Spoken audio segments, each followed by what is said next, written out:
Dans l'Évangile d'aujourd'hui, notre Seigneur Jésus-Christ proclame officiellement l'ouverture du Nouveau Testament en nous disant qu'il est le chemin, la vérité et la vie. Il n'y a pas d'autre chemin vers le salut que par Jésus.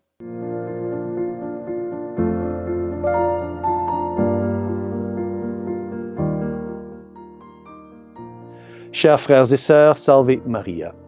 Avant la venue de notre Seigneur Jésus-Christ, le monde ne savait rien du mystère de la Sainte Trinité de Dieu.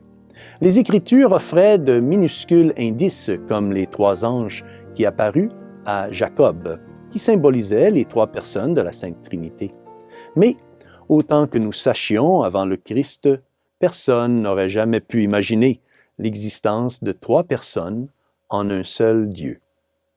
C'est notre Seigneur lui-même qui a clairement révélé ce beau mystère de notre foi. Le Nouveau Testament est rempli de références au Père, au Fils et au Saint-Esprit. Et dans l'Évangile d'aujourd'hui, présenté par Saint Jean, chapitre 14, versets 1 à 12, le Christ nous donne des aperçus très profonds de ce mystère.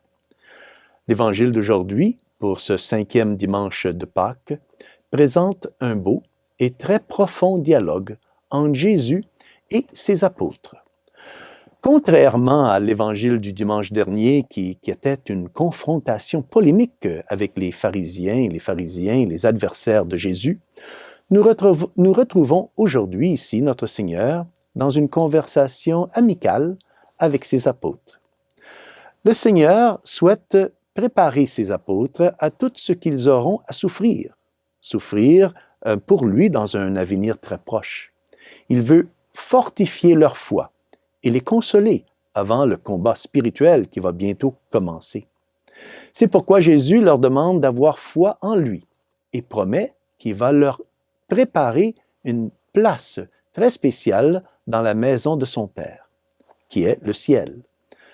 Dans ces versets d'ouverture, le Seigneur les invite déjà à réaliser que lui, le Fils, est Dieu, tout comme le Père. Écoutons ces paroles. Vous croyez en Dieu, croyez aussi en moi. En d'autres termes, ayez la même foi que moi, que vous avez en Dieu, parce que je suis Dieu.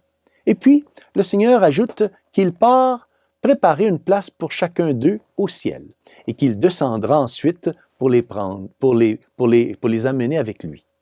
Ici, notre Seigneur prédit sa mort et les prépare.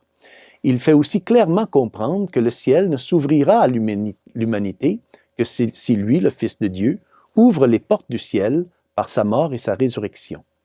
Ensuite, nous trouvons l'apôtre Saint Thomas, qui demande à notre Seigneur, « Seigneur, nous ne savons pas où tu vas, comment pourrons-nous savoir le chemin? » Et la sincérité de Saint Thomas nous frappe ici, sa confiance intrépide, presque enfantine en Jésus, c'est très touchant. Saint Thomas ne doute pas, évidemment, des paroles du Christ. Saint Thomas veut simplement que Jésus parle clairement et leur dise exactement ce qui va se passer. Son amour pour Jésus l'empêche de considérer la perspective de sa mort. C'est vrai que son amour était encore très humain, presque enfantin. Elle avait besoin d'être purifiée, comme elle le sera plus tard par son propre martyre. Mais dans la question de saint Thomas, nous n'aurions pas reçu l'une des plus grandes proclamations de la divinité du Christ de sa propre bouche. Écoutons. Jésus dit, « Moi, je suis le chemin, la vérité et la vie. Personne ne va vers le Père sans passer par moi, dit le Seigneur. » Saint Philippe, non moins audacieux que saint Thomas, demande alors à Jésus de leur montrer le Père. Et notre Seigneur répond, « Il y a si longtemps que je suis avec vous, et tu ne me connais pas, Philippe? Celui qui m'a vu a vu le Père. Comment peux-tu dire, montre-nous le Père? Tu ne crois donc pas que je suis dans le Père et que le Père est en moi? »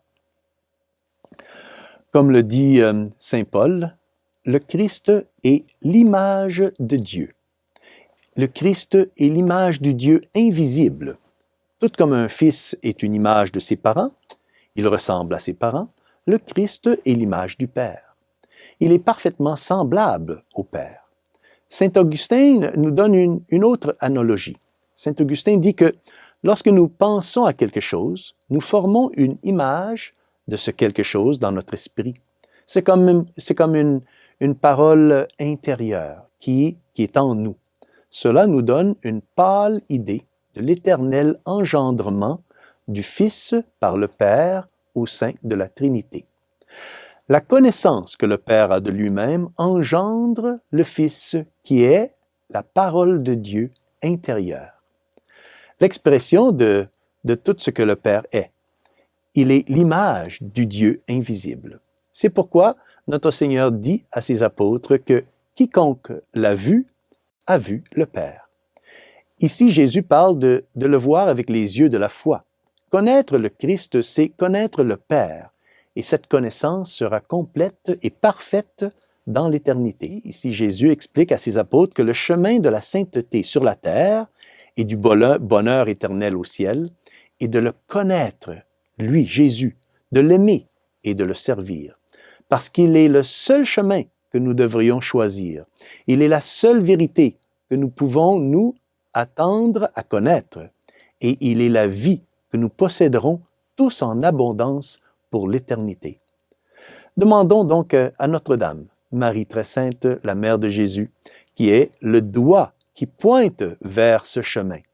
Elle est aussi les lèvres qui proclament cette vérité, le sein qui a porté cette vie.